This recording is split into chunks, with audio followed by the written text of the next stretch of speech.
Keyboard Alucast dengan desain yang paling menarik di antara semua keyboard yang gua bahas dan punya rapid trigger. Apakah lengkap fitur rapid triggernya? Yuk kita bahas.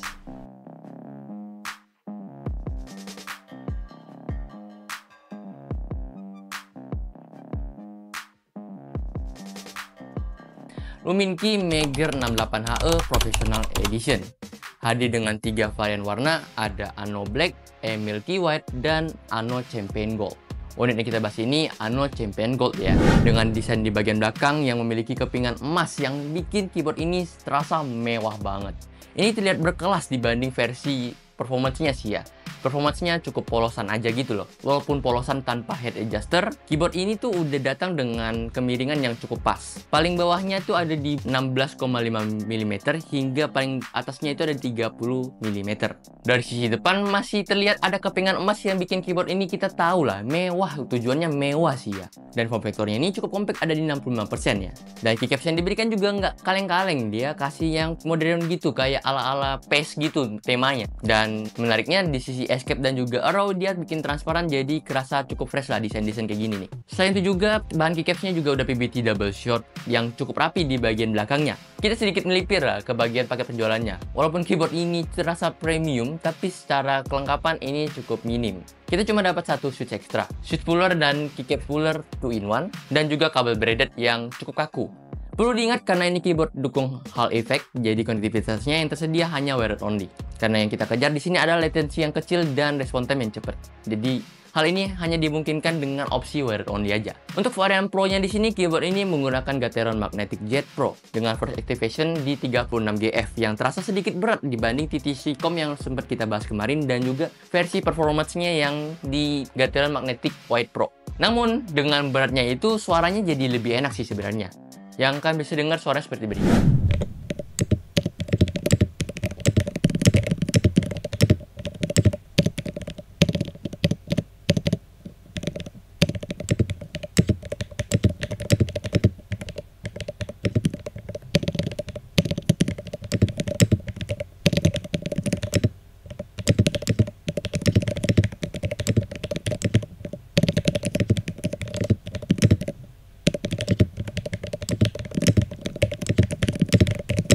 Soal kustomisasi di keyboard ini cukup mudah ya sih ya. Di bagian belakangnya kita bisa menemukan banyak baut yang bisa kita bongkar langsung aja. Dan karena ini keyboard pakai struktur sandwich, jadi kita langsung bisa nemu bagian dalam dari keyboard ini. Dan enaknya karena ini kan wire only ya, kita nggak perlu bersinggungan sama kabel-kabel yang nggak jelas itu. Dan di bagian paling dasarnya kita bisa nemuin ada silicone pad, PCB hot swap untuk switch magnetic, silicone sandwich pad, dan plate aluminium. Loopnya luber cuy. Untuk spek teknisnya, ini keyboard sih masih cukup mirip dengan Melgeek ya. Kayak polling rate-nya ada di 8000 dan latency-nya ada di 0,125 millisecond. Sama ya. Dan tentu dengan spek seperti ini berasa banget kok.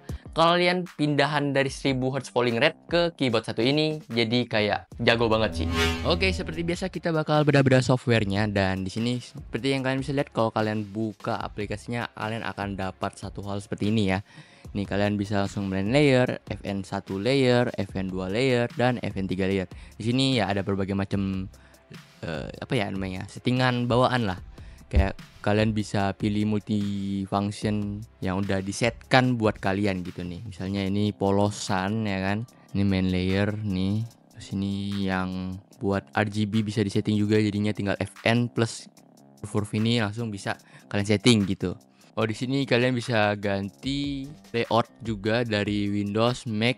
Nah, di sini kalian bisa pilih debounce-nya ada high, medium, dan low. Terus di sini juga ada polling rate yang bisa kita pilih dari yang 1000 sampai 8000 untuk tertingginya. Kita nggak mau langsung ke performance ya, kita coba cek-cek yang lain dulu. Untuk advance-nya ini, oh bukan, advance nanti.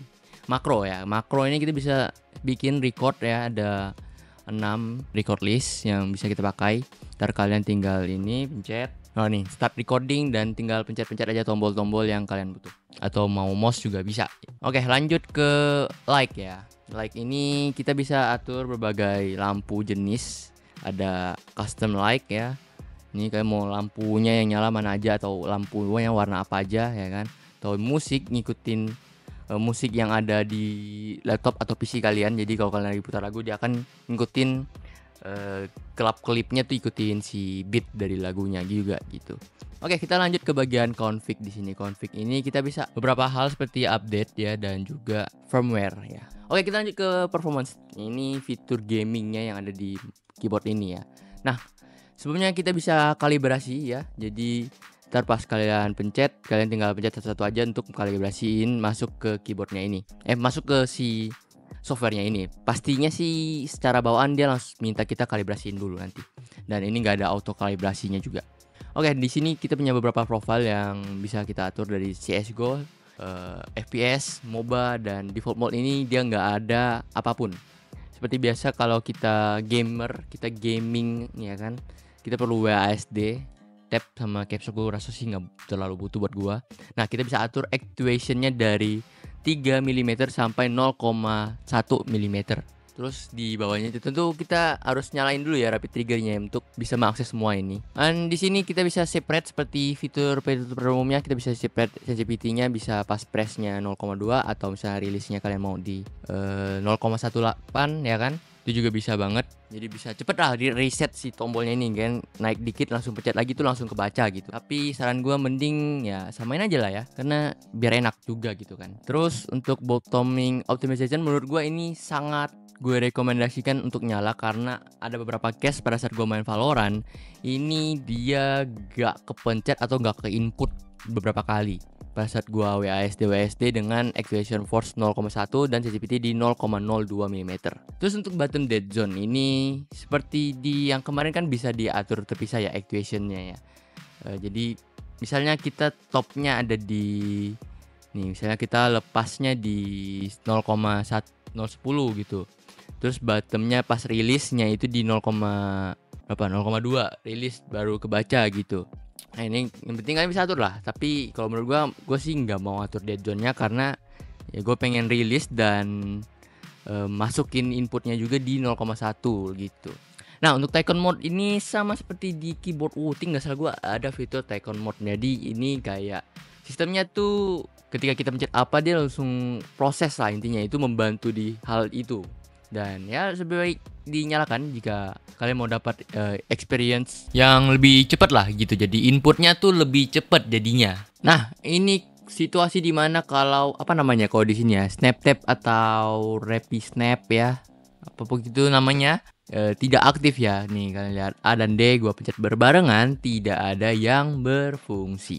Oke, di sini kita preferan kita kasih lihat ya EOS CD, A dan D. Continue. Nah, di sini seperti kalian ngelihat, gue bakal juga kasih kalian insight atau informasi juga.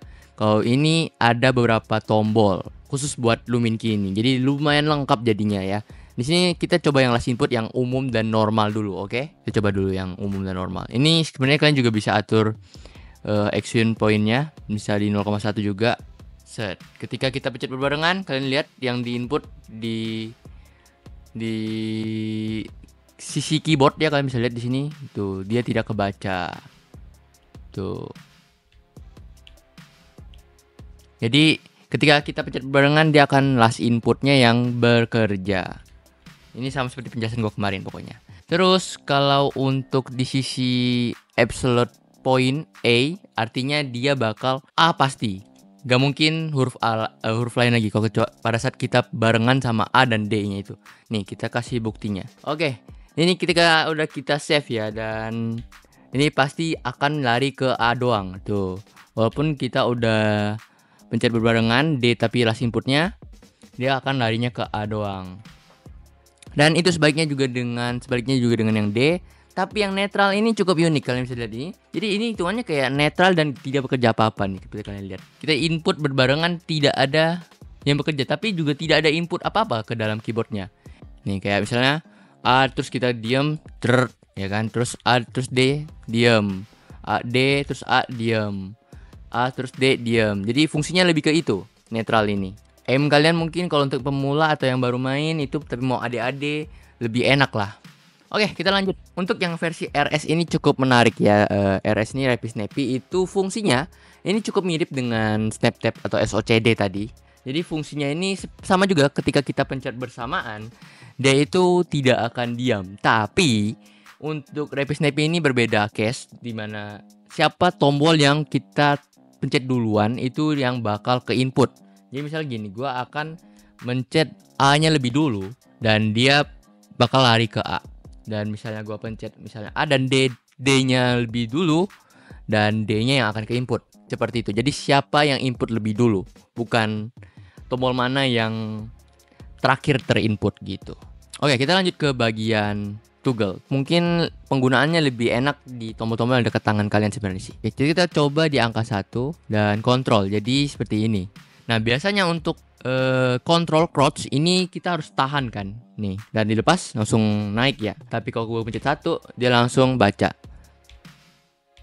Nah, gue pencet 1 langsung ketahan. Dan untuk matiinnya juga pencet 1 lagi.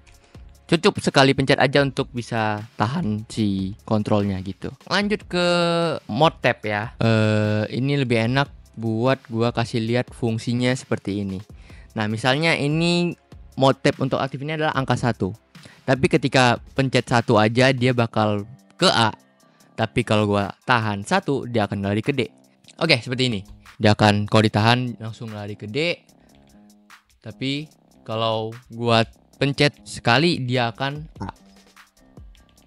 Nih, misalnya seperti ini nih. Kalian bisa lihat di keyboardnya, ketika gua pencet 1 dia jadi A.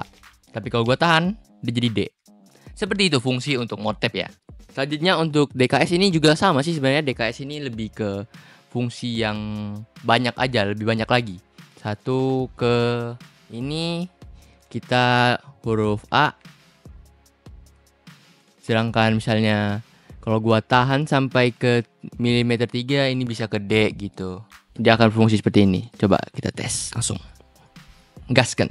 Nah, seperti yang kalian lihat nih, gua coba pencet untuk angka 1-nya sampai ke dua-duanya deh. Sampai 3 mm itu. Nih, langsung ketika kita 1 langsung AD. Tapi kalau ditahan jadi D. Seperti itu. Jadi dia lebih bisa dibilang lebih kompleks untuk tombolnya. Lebih akurat gitu pas berhenti. Jadi kita udah gak perlu AD lagi. Jadi pas kita D sudah ada otomatis pencetan A yang terinput di dalamnya. Jadi ya saran gue sih dipakai sih buat kalau kalian yang main game Valorant tuh. Dengan harga 149 USD, Lumin Key Mager 68HE Professional Edition ini memang menawarkan build yang cukup kokoh dan mewah ya. Dan secara performa juga tentu ini mantep banget sih. Udah nggak ada lawannya. Dan secara harga memang masih cukup kompetitif lah. Karena ada di angka 2,2-2,3 jutaan gitu. Sedangkan versi plastik dari merek Melgeek, dia ada di angka 1,8 sampai 1,9 jutaan. Jadi ya kayak nambah dikit kita bisa dapat kesan yang lebih mewah dan juga premium tentunya. Yang secara spek juga cukup mirip. Ya ini balik lagi lah, terserah kalian. Mungkin segitu dulu untuk pembahasan gue kali ini. Kalau kalian suka, subscribe channel ini. Kalau karena channel ini bermanfaat dan kasih tahu gue produk apa lagi yang pengen gue bahas. Segitu dulu, gue main pamit diri. Bye-bye.